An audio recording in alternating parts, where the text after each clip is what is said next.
La quatrième priorité, c'est le renforcement des partenariats au sein du système des Nations Unies et au-delà. Nous devons tirer parti des compétences des différents acteurs, notamment de ce Conseil, de la Commission de consolidation de la paix, des institutions financières internationales, des organisations régionales, de la société civile, du secteur privé, des universités et d'autres encore.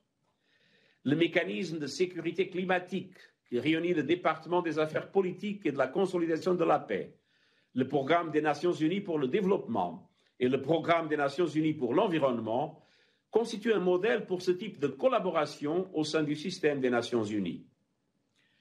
Tandis que l'Organisation des Nations Unies travaille à la réalisation de ses objectifs, nous nous efforçons de montrer l'exemple en veillant à ce que nos propres opérations tiennent pleinement compte de la crise climatique.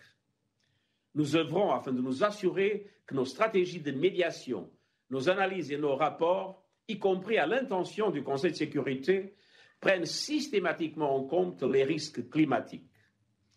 Au Soudan du Sud, par exemple, notre opération de maintien de la paix s'est appuyée sur les données de l'impact des changements climatiques pour négocier un accord local sur la gestion du bétail.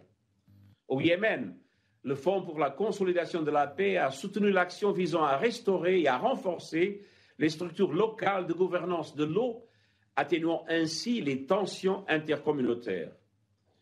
Nous réduisons également l'empreinte écologique de l'Organisation des Nations Unies, grâce notamment à l'utilisation accrue des énergies renouvelables dans nos missions.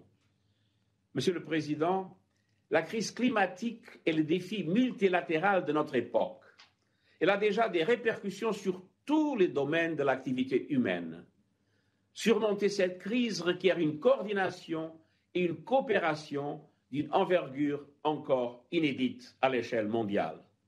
L'engagement de tous les organismes multilatéraux, notamment de ce Conseil, peut jouer un rôle décisif dans cette entreprise. J'exhorte les membres du Conseil à user de leur influence au cours de cette année charnière pour assurer le succès de la COP26 et à mobiliser les autres acteurs, notamment les institutions financières internationales et le secteur privé, pour qu'ils fassent leur part.